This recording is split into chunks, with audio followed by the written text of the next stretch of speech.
Com a expansão do mercado de aquariofilista, uma das principais consequências é a sobrepesca e a exploração sobre os estoques naturais em recifes de corais. Tendo isso em vista, o Visão de Mercado ouviu dois empreendedores ligados ao setor. Um comercializa organismos exclusivamente reproduzidos em laboratório e o outro possui uma loja segmentada em aquário marinho. Nesta primeira parte da reportagem especial sobre o aquarismo e os impactos na natureza, entrevistamos o oceanógrafo Miguel Mies, da EcoReef, empresa que comercializa organismos exclusivamente produzidos em laboratório, sob condições adequadas e de maneira sustentável. Antes mesmo de se tornar empresário do setor, o empresário já era apaixonado pela vida marinha. A influência veio do seu pai. Quando eu era criança, meu pai sempre teve aquário em casa, né? E desde pequenininho, eu tinha 3, 4 anos, eu via os aquários dele, ficava maravilhado, ele tinha peixes lindos, eu sempre amava os peixes borboletas. E quando eu já bem novinho, com 5 anos, falei para ele, eu queria fazer oceanografia. E o tempo se encarregou de fazer com que isso se tornasse verdade, né? E enquanto eu ainda estava na graduação na oceanografia, o embrião da EcoReef nasceu. E eu, na verdade, carreguei a vida acadêmica e a vida comercial simultaneamente, né? Muito bem separadas, isso é importante, tem que separar uma coisa muito bem da outra, mas ao mesmo tempo, né? Mas começou isso, foi uma influência do meu pai, que não é oceanógrafo, ele é médico, não tem nada a ver com isso, mas ele sempre foi um apaixonado pela vida marinha e essa é uma coisa que eu acho que eu herdei dele, e ainda bem que herdei, porque eu gosto muito do que eu faço.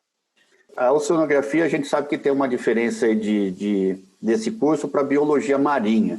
Como que são essas duas vertentes e o que te levou para a oceanografia, doutor Miguel? Olha, eu sempre digo que tem 3 profissões que o pessoal confunde muito, que é o biólogo marinho e o oceanógrafo, né? O biólogo, ele vai estudar a vida, só a vida, e pode ser no meio aquático como no meio terrestre, né? Se a gente for olhar para o biólogo marinho, ele vai estudar a vida também, mas exclusivamente nos oceanos.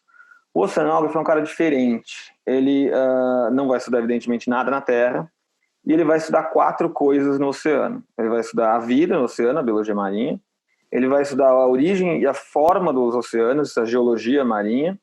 Ele vai estudar os movimentos nos oceanos, isso significa que são as correntes, então isso é a física marinha. Ele vai estudar tudo aquilo que está dissolvido na coluna d'água, que é a química marinha. Então o oceanógrafo ele integra essas 4 áreas, né?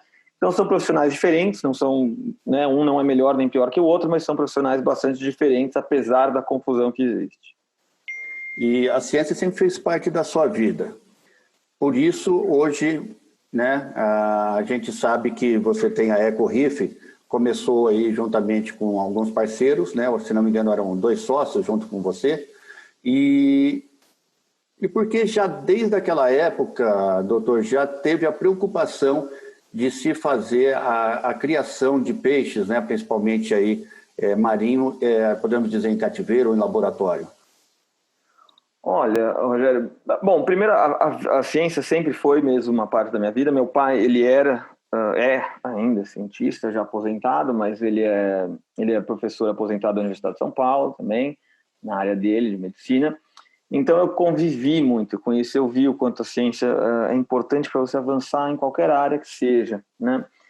E na oceanografia, a gente tem um tremendo contato importante com o meio ambiente, com o meio marinho, e mas eu tive a exposição com o aquarismo também, e eu via que o aquarismo tinha alguns problemas com o meio marinho, né? Alguns problemas, como por exemplo, muito do que se coloca no aquário vem do oceano, muitas vezes não de uma maneira muito responsável. Então aí tem, além de ser uma necessidade da gente ser responsável com relação ao meio ambiente, surgiu também uma oportunidade de negócio, que é o quê? A gente precisa parar de coletar. Então o que a gente pode fazer? Bom, vamos produzir isso em laboratório. E aí a bagagem científica ajudou bastante, né? Todo o treinamento, aprendizado de fazer uma universidade com um curso de oceanografia. Mas ainda assim a aquicultura marinha, especialmente a de ornamentais, são os organismos de recife de corais, é uma coisa que naquela época já estava muito no começo e hoje ainda está muito no começo, né? Ainda a maior parte do que se coloca em aquário não é cultivado ainda. Então, foi um desafio, ainda é, mas começou um desafio lá atrás, onde precisou de muita ciência para aprender coisas que ainda estavam um pouco na fronteira do conhecimento, para desenvolver protocolos de cultivos mais eficientes para espécies que já eram cultivadas e batalhar para desenvolver protocolos de cultivo para espécies que ainda nunca haviam sido cultivadas, né? Então, foi por aí. E sim, éramos 3 sócios, 3 moleques, amigos de faculdade, que foram seguindo caminhos diferentes na vida. Eu acho que eu fui o único que foi cabeça dura o suficiente para ficar com a EcoRif. Então a EcoRif ficou muito tempo, anos, como um embrião apenas, que fazia testes, experimentos e não era uma empresa ativa no mercado, né? Não era comercial ainda. Mas quando ela abriu de fato as portas para o mercado, aí eu já estava sozinho e aí depois eu adquiri um sócio novo, uma parte da empresa foi vendida até, e aí a empresa realmente tomou mais forma, corpo, cresceu e chegou onde está hoje, mas ainda tem muito para avançar, para aprender e para crescer também. A EcoRif produz atualmente a criação de peixes palhaços das mais diversas espécies. O peixe palhaço veio depois para a gente, Rogério. Normalmente, quem quer mexer com ornamentais marinhos começa pelo peixe palhaço, que é mais fácil, e depois vai para outras coisas. Lá atrás, a gente já tinha muita gente fazendo em fundo de quintal, outros nem tanto em fundo de quintal, é verdade. E a gente não queria se meter com isso, não parecia nem ser tão interessante do ponto de vista comercial, porque já tinha muita gente fazendo que não pagava imposto, não emitia nota fiscal, então os custos eram muito reduzidos. Então a gente começou com invertebrados, a gente mexeu muito com tridáctila, depois a gente foi mexer com outros tipos de peixe, a gente mexeu com os pseudocrômios, com os gobídeos, e a gente brincou com o palhaço paralelamente, mas nunca com um intuito comercial forte. Aí, quando a EcoRif já estava de portas abertas no mercado, já vendia outros peixes de outras famílias e também alguns invertebrados, nós vimos que, na verdade, foi um erro estratégico não mexer com o palhaço, porque o palhaço ele é de longe o peixe mais popular, e embora tenha muita gente fazendo, se você faz aquilo direitinho, dentro da lei, com uma qualidade que, né, se destaca, com uma cor bonita, peixe saudável, sem ter problema com doença, o mercado se abria, né? Então tinha essa oportunidade para quem trabalhasse direitinho e com qualidade. Então a gente deu um belo giro e deu até uma diminuída, não é o que queríamos ter feito, mas demos uma diminuída na produção dos outros peixes, investimos bastante espaço e recurso para aumentar bastante a produção de palhaço, e aí chegamos mais ou menos no nível que nós gostaríamos para peixe palhaço, e estamos retomando faz pouco tempo a produção de peixes de outras famílias, né? Eu nem sei te dizer quantas espécies a gente produz ou já produziu, Rogério. Vamos lembrar que de palhaço, a EcoRif só produziu 3 espécies, né? O Amphipriocelaris, que é o bom e velho Nemo, o Pércola e o Premnas biaculeatus, que é o marrom. Mas dentro dessas 3 espécies, a gente já produziu, olha, eu vou te dizer que é com certeza absoluta algo entre 30 e 40 variedades. Agora, se a gente for pegar as outras espécies de peixe, que a gente já produziu em algum momento, já teve em estoque e agora estão voltando, eu diria que nós somaríamos aí umas 20 espécies. Então, eu diria que espécies a EcoRif já produziu umas 25, variedades, se for contar os invertebrados, daí a gente chega em umas 30. Variedades, eu diria então que a gente já foi para, sei lá, umas 50, 60 variedades de organismos diferentes, que são comercialmente itens diferentes, né? E hoje, para essa comercialização, se não me engano, teve uma última espécie, né, que é rara, que vocês começaram a produzir. E eu gostaria de saber um pouquinho sobre esse peixe e também a variedade de valores. O porquê, né? O palhacinho mais comum antes, que a gente tinha ele no começo, era muito caro. Hoje você encontra em promoção aí de 40, 30 reais, 20 reais. E do mais caro, o porquê da diferença desses valores e o porquê dessa diferença tão grande de valores na comercialização desse palhacinho mais comum, doutor? Olha, tem muitas coisas diferentes que vão regir o preço de um peixe palhaço, né? A primeira coisa é o volume de produção, né? Então, se você for ver um peixe palhaço comum, é fácil adquirir reprodutores, então é fácil você ter volume porque você tem muitos casais. É um peixe, essa variedade de palhaço, palhacinho comum, ela é muito fecunda, então ela produz muitos ovos, isso facilita a produção, a chegar a volumes maiores também. E ele é um peixe que não tem muita endogamia, significa que ele não é misturado. Então, se você pega um lote, um cultivo de palhacinho comum, quase 100% daquilo vai sair palhacinho comum. Agora vamos para outra ponta do espectro. Vamos pegar um palhacinho como o naked, por exemplo. O palhaço naked, que é todo laranja, por isso que ele leva esse nome de pelada, como se ele tivesse perdido as faixas. Ele é um peixe que é extremamente difícil achar reprodutores, é extremamente difícil produzir reprodutores, né? Recrutar novos reprodutores. Ele não é um peixe muito fecundo, como ele já é muito endogamizado e misturado, ele produz desovas pequenas, e por conta dessa mistureba, dessa desova dele, uma quantidade muito pequena sai com esse fenótipo agradável dele, que é o naked. Então, assim, se a gente tem 100 ovos, pelo menos os números que a gente tem na EcoRif, de cada 100 filhotinhos de naked, saem realmente com aspecto de naked, todo laranja, uns 2. O resto é tudo uma mistureba, diferentes variedades. Então, ele é um peixe que é difícil produzir em volumes e é um peixe raro. Então, isso faz com que o preço dele suba bastante, né? Embora a dificuldade de cultivar, fazer a larvicultura não é diferente de um palhacinho comum, tem todos esses outros fatores que façam que seja bem mais raro produzir e gerar jovens dele. Doutor, eu sei que o senhor já deve ter respondido essa pergunta milhões de vezes, mas com certeza tem muitas pessoas que não sabem ainda e o porquê disso. O porquê do palhaço, e existe, eu sei, parece que tem algumas outras espécies também que eles mudam de sexo. O porquê disso, e sempre foi assim? Então, deixa eu tentar responder isso da maneira mais simples possível. Os peixes, né, é um grupo muito antigo, né, um grupo que está evoluindo há muito tempo, né, milhões e milhões e milhões de anos na Terra, e eles ocuparam diferentes hábitats e condições, onde de vez em quando diferentes estratégias reprodutivas foram selecionadas. Então tem certos ambientes onde você ser um gonocorista, onde você tem sexo muito definido, macho e fêmea, né? Ou seja, você nasceu macho, você vai ser funcionalmente um macho para o resto da vida, nasceu fêmea, vai ser funcionalmente uma fêmea para o resto da vida, é vantajoso. Agora, tem outros ambientes onde, de vez em quando, achar um parceiro não é tão simples, onde você tem populações menores, e aí você ter esse sexo fixo já não é uma coisa muito vantajosa. E aí é de onde surgem os hermafroditas. Né? E dentro dos hermafroditas nós temos dois subgrupos importantes. Um deles são os hermafroditas simultâneos, que ao mesmo tempo o organismo é macho e fêmea.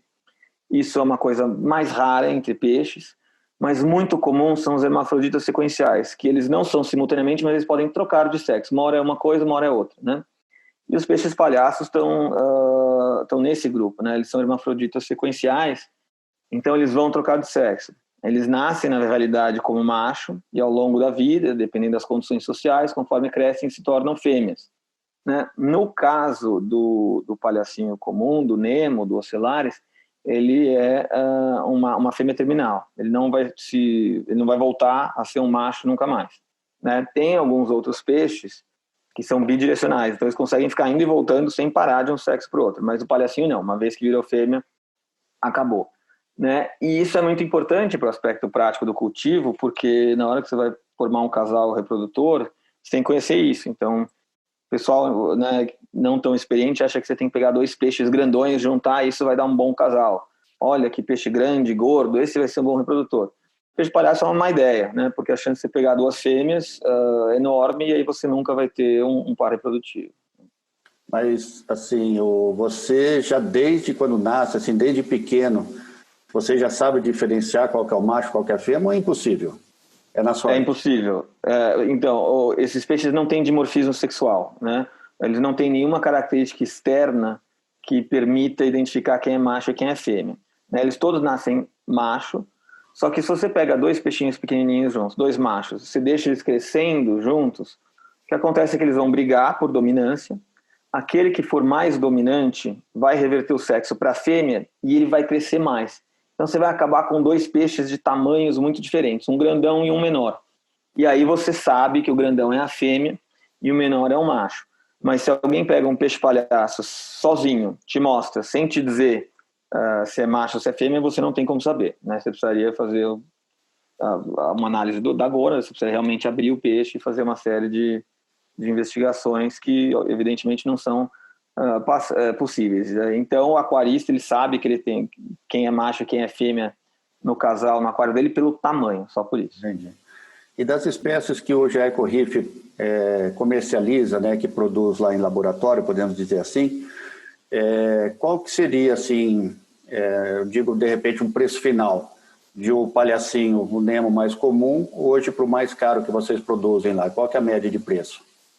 Olha, o Nemo comum é um dos peixes mais baratos, né? Mas eu diria que o peixe mais barato que você vai encontrar na EcoReef vai estar em torno de R$15, e o peixe mais caro que você vai encontrar na EcoReef vai estar em torno de R$800, né?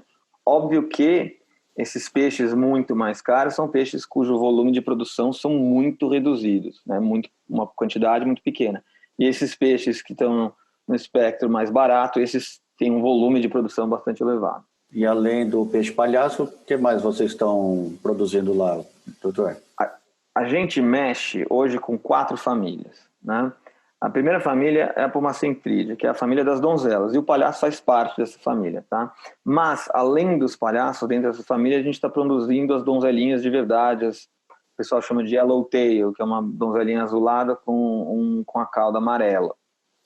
Daí nós produzimos os pseudocromes, algumas espécies dentro deles, então essa é a segunda família, Pseudocromidae. Produzimos peixes dentro da família Gobidae também, que é a terceira família, e dentro da família Blenidae, que são os blenes.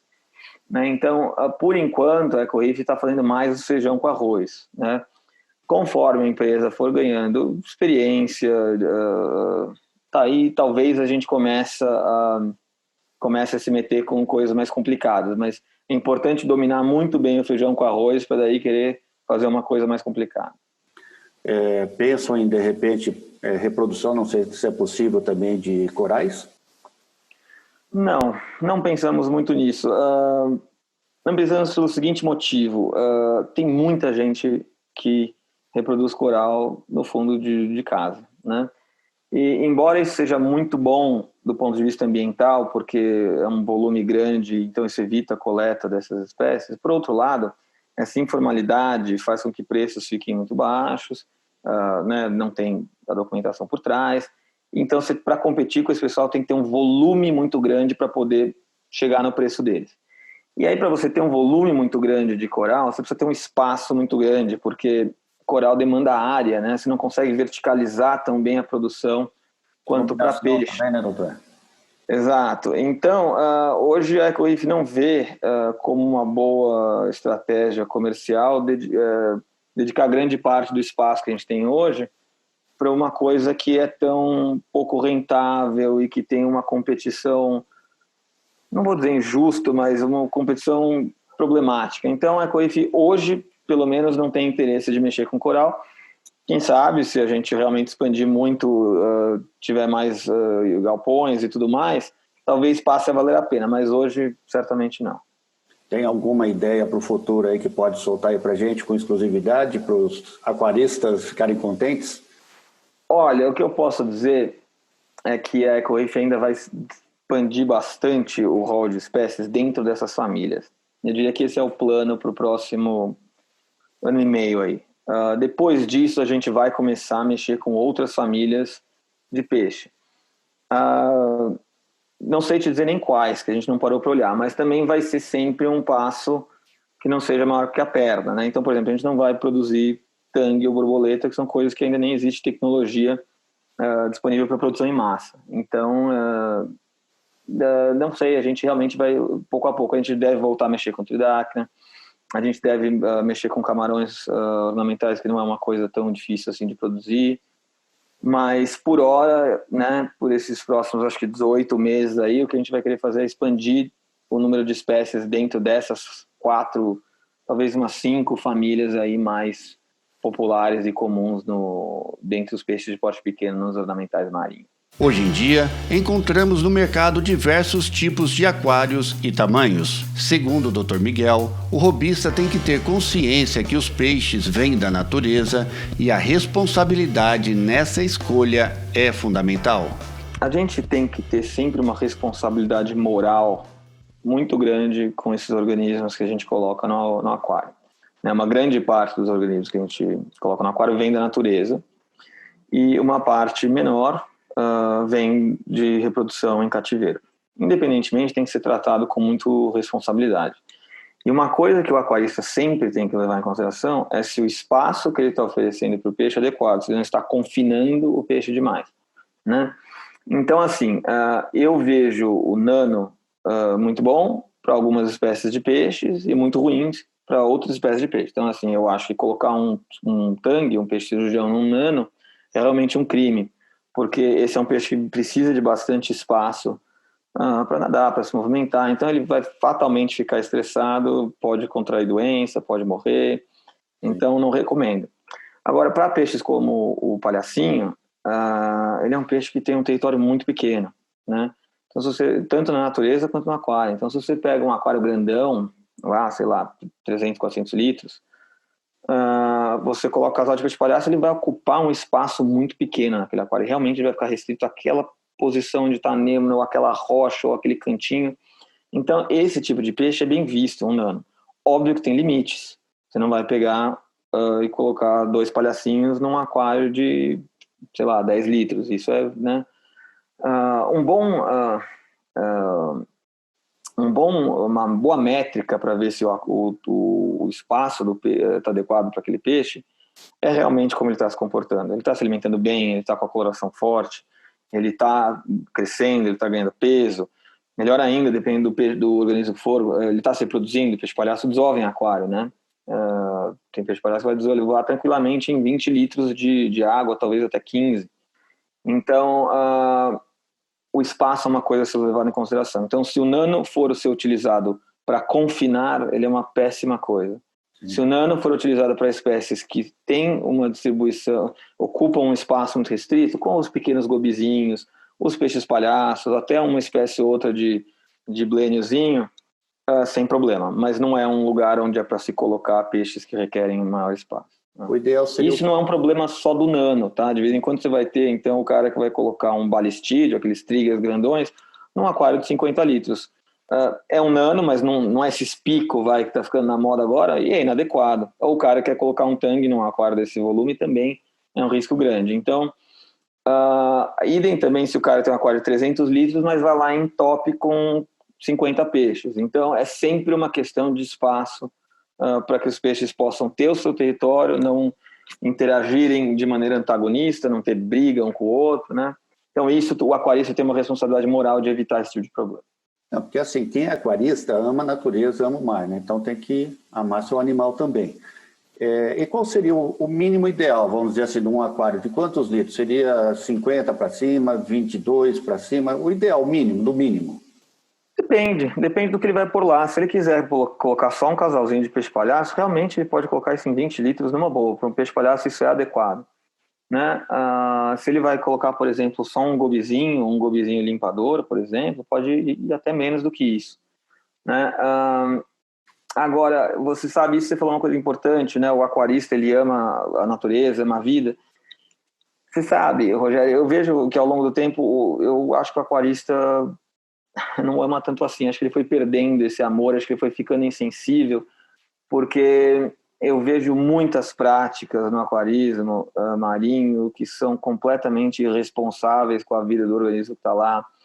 Eu vejo o aquarista até tratando o organismo mais como um objeto e não como um pet. Então, assim, morreu, não tem problema, joga fora na privada e compra outro igual, né? E não é por aí. As pessoas precisam começar a enxergar o peixe, o coral, que nem o gato e o cachorro. Se o cachorro morre, as pessoas muitas vezes ficam deprimidas, né? Sofrem, vão procurar até dar um enterro digno, mas não fazem isso para o peixe invertebrado. Porque talvez o peixe invertebrado não sejam tão carismáticos, não latem, não pulam, não lambem as pessoas, mas não é por isso que eles não merecem o mesmo tipo de respeito, né?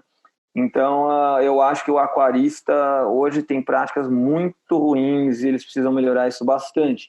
E mais grave do que o cão e o gato é que muitos desses peixes vêm de um ambiente que está ameaçado de extinção, que é o recife de coral, né? Então, tirar um peixe de um ambiente ameaçado para não tratá-lo adequadamente, jogá-lo na privada depois, é realmente ao fim da picada, e esse tipo de aquarismo simplesmente não deveria existir. Outro tema tratado nesta entrevista foi o aquecimento global que vem atingindo os corais de recifes. Esse é um assunto que me interessa muito, né? Porque o branqueamento de corais, o impacto das mudanças climáticas sobre esse de corais é justamente a minha linha de pesquisa na universidade. Hoje a gente vive um momento muito complicado porque nós vivemos num período de múltiplos estressores. Então, o recife de coral, que é um ambiente que abriga 25% da biodiversidade marinha, é um ambiente que é socioeconomicamente muito importante para pesca, para turismo, óbvio que para pesca e turismo responsáveis, é um ambiente que está sofrendo, não por conta de uma coisa só, mas de várias, né? Então a gente tem o branqueamento, que é causado pelo aquecimento global, nós temos a acidificação dos oceanos, que é causada por poluentes na atmosfera também, nós temos a poluição orgânica e inorgânica de pessoal que despeja porcaria no oceano, desde esgoto até rompimento de barragens, né? Nós temos problemas com espécies invasoras. O Brasil é um país que tem particularmente sofrido com isso nos últimos 15, 20 anos. Nós temos a sobrepesca, então gente pescando mais do que deveria em regiões sensíveis. Então é um cenário muito complicado porque os efeitos negativos de todos esses impactos se somam, né? E o principal, talvez o mais problemático deles, seja assim a questão do branqueamento, que é causado pelo aquecimento da coluna d'água. Dá para reverter? Dá, mas isso requer uma mudança de hábito e filosofia da humanidade que ainda não está muito presente, né? E isso é o tipo de coisa que o aquarista deveria entender muito bem, porque o aquarista, ele tem na casa dele um pequeno recife de coral, né, que representa o recife verdadeiro na natureza, que está sofrendo por conta disso, e o aquarista precisa ter essa sensibilidade. Então, inclusive, o aquarista deveria utilizar o aquário como uma ferramenta de educação ambiental, devia chamar, né, as crianças, os familiares, falar, olha, eu tenho esse aquário, mas ele não está aqui só porque eu acho bonito e porque eu quero ter uma coisa bela na minha casa, mas isso aqui representa um ambiente que está sofrendo isso e aquilo, e nós podemos fazer isso e aquilo para tentar mitigar e resolver os problemas que esse tipo de ambiente vem sofrendo, né? Então, eu acho que o aquarismo ainda é muito egoísta ambientalmente, e isso precisa ser mudado rápido, porque o aquarismo, em grande proporção, hoje não está ajudando a combater esses problemas que os recifes enfrentam, mas está mais atrapalhando, né? Por isso que a gente precisa batalhar para o aquarismo sustentável, que o aquarismo pode sim ser uma coisa muito boa, é uma coisa muito boa já na mão daqueles que pilotam o aquário de uma maneira boa e responsável. O problema é que hoje eu acho que os aquaristas responsáveis não são maioria, eles são minoria, infelizmente. Visão de mercado com Rogério Cabral.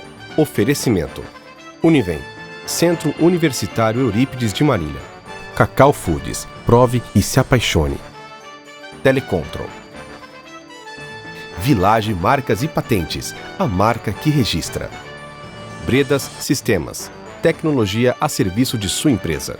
Unimed Marília, cuidar de você. Esse é o plano. Colégio Cristo Rei, construindo futuros. Café América, o melhor do café. CW15 Coworking, o novo endereço da sua empresa está aqui.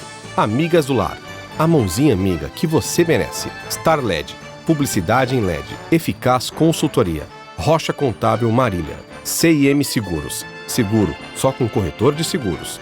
E Produtiva, assim, Associação Comercial e Industrial de Marília. Pierucci Studio, produção de áudio e áudio publicitário. Blank, 17 anos, encantando na web. Binaural, ajudar as pessoas a ouvir é a nossa especialidade. Tecnoplus, é mais, é plus, onde você estiver. Ótica Feres, que lindo seus olhos aqui. Academia RCR Esportes, viver com saúde é a nossa forma. Leonardo Cia das Máquinas, venda e consertos de máquinas de costura em geral. ZT Móveis, mais de 2 décadas realizando seu sonho. Grupo Paradigma.